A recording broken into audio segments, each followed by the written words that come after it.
Trying to find this bus station is going a lot harder than I thought. It was like on a road, like tiny sidewalk right next to the highway. I just had to stop and ask a guy who didn't know English where to go. Luckily I have like a picture of the place. So yeah, we'll find it soon. So I somehow miraculously got to the bus stop, got on the right bus, and got off at the right stop, not knowing any Greek, which was scary.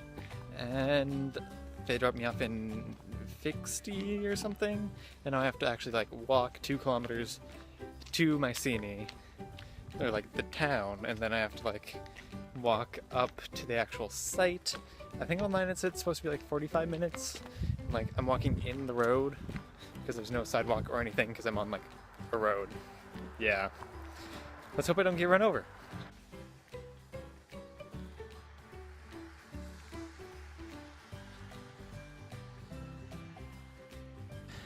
So as I was walking down the middle of the road, a nice little old couple stopped and offered me a ride. They didn't know a word of English. I don't know a word of Greek. They knew Liverpool and football, which are things that I don't really know much about. And they don't really help communicate things. But now I'm at the Treasury of Atreus, which is here, and the Tholos tomb, and yeah, I'm gonna go inside. Okay, bye.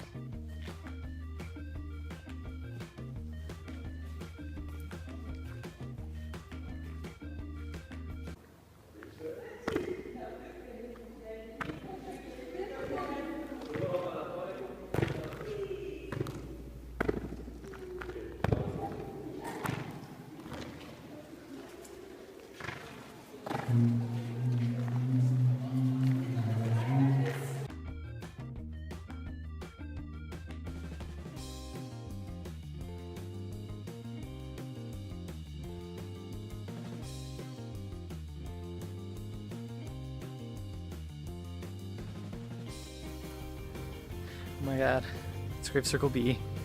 This is like the later of the 2 grave circles that held like later people, like maybe a branch off of the descendants of the people in A, who we'll see later. It's like a circle with graves in it. It's awesome. But really, I'm inside the walls of a like 13th century BC house merchant complex thing. What?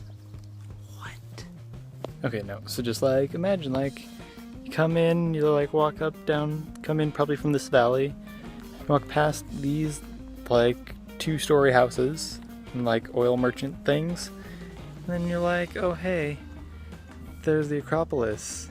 It's like a whole bunch of probably awesome buildings, and like, nah, nerding out right now, so hard.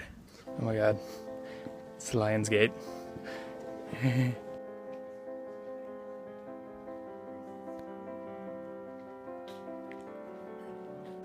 Oh my god, it's Grave Circle A. Grave Circle A. Yes. I can't go into it. This is heartbreaking, but it's right there.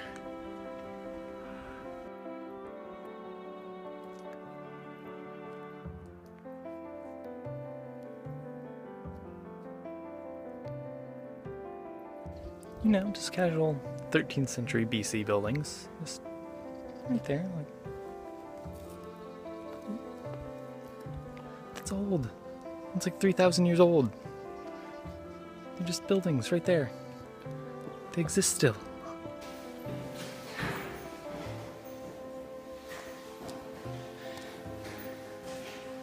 So this is an underground cistern. And it's dark and terrifying.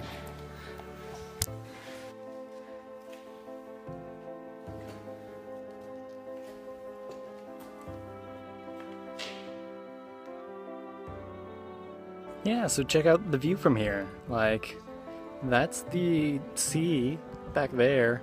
You can see like all the way to there. Like this whole field. I mean, this is why they built it up on this hill. So you can see everything, because that's what you need a fortress for. And then this is like the palace, and there's a sanctuary. Or that's a sanctuary, palace is over here. And like grave circles down there. Look at it all.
I'm leaving Mycenae. I got myself some mini cookies and water to hold me on the walk back, since I won't have a nice little man and woman driving me I'm expecting. It's sad. Look at it, it's back there. I've been studyed it 4 years ago, and knew lots of things. I forgot actually a lot. I didn't really forget a lot, I just wasn't conscious of it? I don't know. It was really cool. I was really excited to see that they had like a space in the museum about like the trade that Mycenae went through, because that's what a lot of my research was, in looking at the sources of things like copper and tin and the amber that came from the south of England, Cornwall, I believe. Then I did research on sourcing trade between Mycenae and Egypt, and the gold going up, and I think it was silver that came down to Egypt, and all that sort of stuff. So I was kind of nerding out the whole time, and seeing Grave Circle A and B, and like all the things that were in there, and I know things about the people who were there. I can't remember it, but I have it written down in a paper somewhere, and it's really cool, and I'm really excited that I got to finally see Mycenae. It was awesome.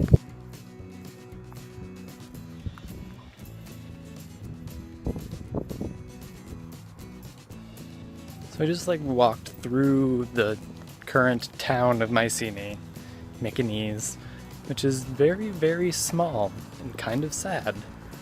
Like, there's nothing there. Car's gonna drive behind me. It's gonna be awkward. Like, the town's obviously like a tourist town. Like, all I saw were like restaurants with signs in English and like hotels and stuff. There's no one in any of them. Granted, it's like the end of the tourist season, and also like Greece had the economic recession, like rules hard. But it's really sad not to see like a bunch of people there. I just picked part of a little plant on the side of the road, assuming that it was dill, because it looked a lot like dill, except it didn't really have like the little leaf parts, but like flowers looked like dill. And it turns out it's not. I'm fairly certain that this is anise. So now I know what anise looks like. Currently walking and just kind of thinking. I just want to say, like, this is one of those moments where I'm like really feeling glad that I decided to do this instead of stay in Barcelona and study and do all that. Because I mean, I would never got this experience to see something that I've always wanted to see. Well, always being like since the past 5 years. Doing things like getting a ride with some strangers that don't know a word, well, know like 2 words of English that are Liverpool and football, and walking along a road on my own, like 4 kilometers between towns, and I don't know, it's just really cool, and I feel more adult and independent. And like I almost just got ran over. But like I'm learning a lot about life and being in different places and experiencing different cultures and learning about history of things that I had studied but I never really conceptualized. It's hard to, I think, get a clear idea of a place's history until you're actually in it and looking at things from like their point of view and seeing like the destruction in places that has happened, and I don't know, all those sorts of things. Like I feel like I'm growing as a person just doing all this, and I don't know, I'm happy that this is where my life is going at the moment.